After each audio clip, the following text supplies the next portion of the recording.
All right, so moving on to the final segment, we're going to pivot over here to the world of college football. And I would be sharing my top 5 college football quarterbacks heading into the college football season. So my list will start at number 1, going all the way down to number 5 on my list. So starting off at number 1, I'm going to go with Cade Klubnik, quarterback from Clemson. I think Cade Klubnik is going to be the best quarterback in college football this year. He's number 1 on my early rankings for the best quarterbacks in the nation. But I think that Cade Klubnik has already displayed he's a pretty good quarterback. He has great footwork, very accurate, good decision making. Last year tore it up for the Clemson Tigers. I'm surprised he didn't go into the transfer portal, but he had a total of 3,639 passing yards, 36 passing touchdowns, 6 interceptions with a completion percentage of 63.4, and he helped Clemson win the ACC title against SMU. They just came up short after they secured the final spot in the playoffs, losing against Texas in the first round. But even in that loss, Cade Klubnik showed me that he has the grit and the determination to do anything to make his team win or put them in position to win, because he didn't look too shabby out there against Texas. He had over 300 passing yards in that game, so I think the sky's the limit for him. There's no excuses for him this year. He's going to have a good receiving core, good offensive line, a pretty good defense to rely on as well when he's not on the field. I think he could help Clemson win a total of 11 to 12 games next year. And he's going to have to do that if they want to be a competitive team in the ACC, because the competition is right on their heels. The Miami Hurricanes with Carson Beck. They have SMU in the conference, Duke.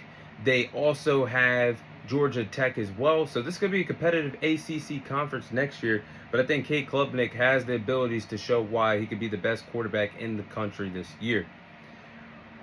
Quarterback number 2 on my list is going to be DJ Lagway, quarterback from Florida. Now, being a Florida Gators fan, I am excited that DJ Lagway is going to start this college football season. And this is honestly the best quarterback that Florida has had since Tim Tebow was the starting quarterback.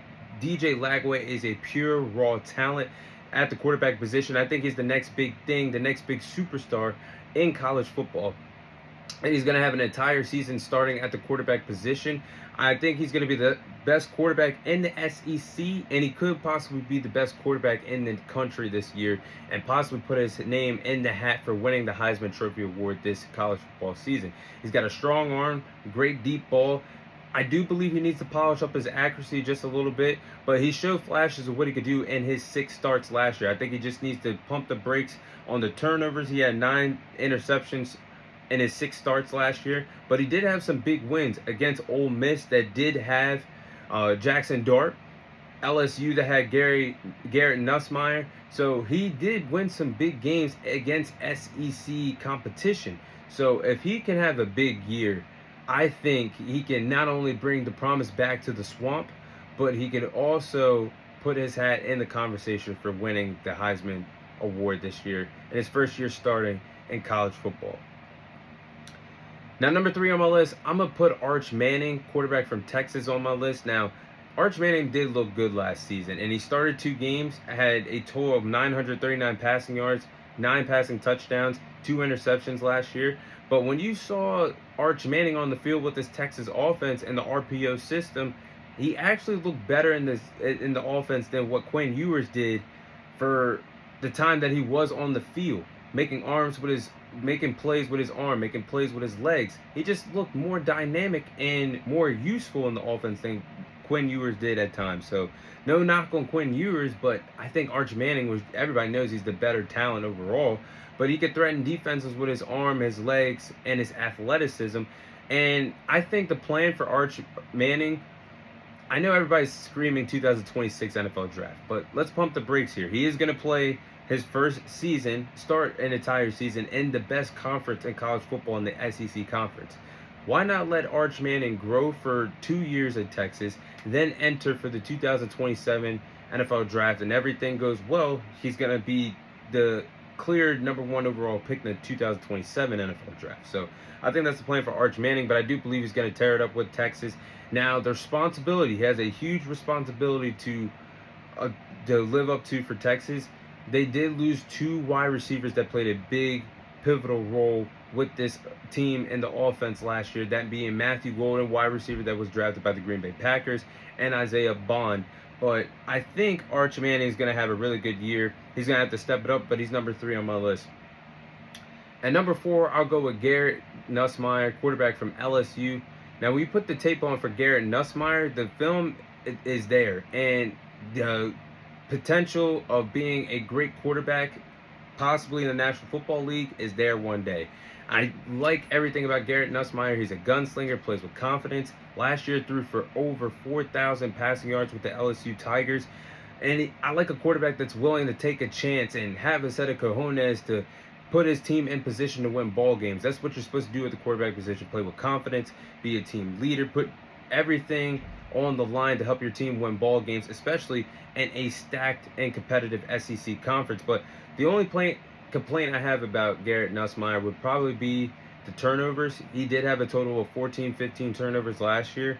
If he could play with confidence with an improved wide receiver room, he could be a possible late first round, early second round pick of the 2025 NFL draft, or he could possibly go higher, depending on what he could do this year. But I think Garrett Nussmeier is going to be one hell of a quarterback. He's number 4 on my list. And final quarterback on the list, number 5 is going to be Drew Aller, quarterback from Penn State. Now, it's time for Drew Aller to prove to a lot of college scouts, NFL scouts, and a lot of people around the country that he can be a top 3 quarterback in the country. I think the talent is there, but it's time for him to put it all together.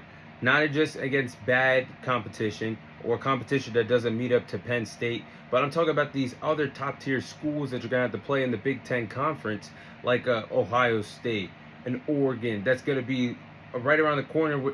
You got to get through these teams if you want to win a national championship in college football. The accuracy is there, the decision making is there, football IQ is there. He can run the ball. He's showed flashes of that. But he's got to show up in the big games. Like I just said, you got to put it all together against smaller competition, bigger competition, and competition that you're going to have to see if you want to help Penn State win a national title. Because last year, Drew Aller was just inconsistent against the best teams that Penn State played against last year. Oregon, Ohio State, and Notre Dame. He threw for 3, and those 3 combined games, he threw for 3 passing touchdowns, 4 interceptions with a 53.7 completion percentage. Got to put it all together if you're going to try to wow NFL scouts to make them believe that you could be a very useful first-round pick for the 2026 NFL Draft. So those are my top 5 quarterbacks heading into the college football season. That is all the time I have for you guys today. Thank you guys for watching. Thank you guys for listening. This is your host, Thomas Tyree, signing off. I'll see you guys on next week's episode.